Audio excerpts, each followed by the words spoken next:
Welcome back, everyone. Today, we are going to discuss a brave female police officer, Officer Sue, who is currently investigating the mysterious incidents occurring on the school campus. Officer Sue rushed to school for a little Q&A, bandaging a girl in need, but the student had no clue where those restroom rumors even came from. So she decided to check it out herself. Actually, no maniac, just a quirky lady in the hills. The woman always cried alone, sparking rumors. Officer Sue tried to talk, but she panicked and ran inside. To help calm her nerves, Officer Sue brought in a fellow female cop. Finally, the woman began to spill her story. Turns out, she was one of the victims from a series of crimes, attacked on a stormy night last year, keeping her head down the whole time. Maybe that's why she was the only survivor. She vividly remembered the killer had delicate hands. At the station, Officer Sue felt the suspect's rough hands like a bulldog's, ruling him out as the killer and setting him free. But Old Pal was clueless, and he and Officer Sue nearly threw down in a classic brawl. Just then, the radio blasted a sad love song, and wouldn't you know it, it starts pouring outside, a perfect timing for our killer to strike again. Chief planned to send backup, but all the officers were busy dealing with student protests next door. Officer Sue seemed to be in slow-mo. She dialed up the station for more info on the caller, but the person on the other end was as clueless as a goldfish. Unfortunately, the murder occurred unstopped, and the body was found next morning at their fight time. But this time, the ammo seemed a bit off, and the coroner pulled something out of the deceased's nether regions. A thin straw, then fifth, seventh pieces formed. A peach. A huge insult to the police. This was undoubtedly a provocation to the police, leaving them helpless, and even Old Pal started to fear. But hey, do you often watch stuff like this around here? No, I don't hang out with folks like that. What am I doing here? When suddenly news breaks out. The station found a request card with address and name. Old Pal and Officer Sue acted fast. They ultimately located him at a factory where he was still on the job. Little bear, little bear, little bear, little bear, little bear, little bear, little bear, little bear. Whiter than white, Park Hyen-kai was not your average suspect. He looked oddly calm, so Officer Sue checked his hands smooth as a baby's bottom. Looking at the timeline, Park had just returned from military service and started working here right before the murders began. He admitted requesting that sad love song each time, including last night, but said he didn't recall the show's final song. You know, the upbeat ones just can't remember. It slips my mind. I was at your place yesterday.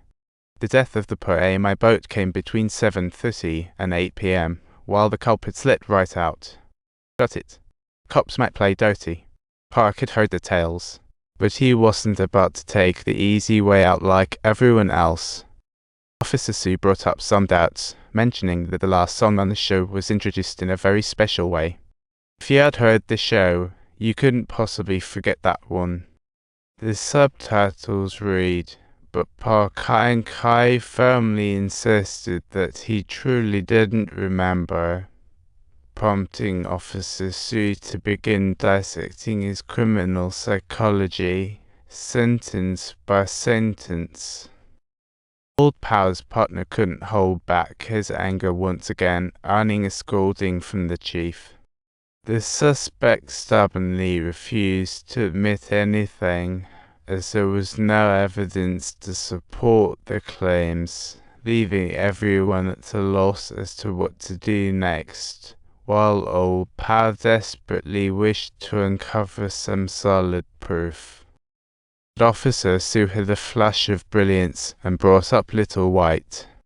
She suddenly remembered when Old Pal caught Little White on the hill, outlining the crime's details. It raised a big red flag. The two realized that Little White's detailed description came from being a witness, not the culprit. So they hurriedly rushed over to Little White's BBQ joint to find someone. But Little White wasn't around, and Old Pal found his partner drowning sorrows while the TV showcased news about police brutality. Drunk and disorderly, Old Pal's partner exploded in anger and brawled with some guys, catching Little White off guard when he got home. Little White grabbed a piece of wood and whacked his partner's leg, not realizing it had a nail in it. He sensed trouble brewing. He bolted, stumbling into power pull, and Old Pal chased right after him, finally getting the scoop from Little White. Turns out he really was a witness and, in a flash of lightning, saw the killer's face. Have you also seen him?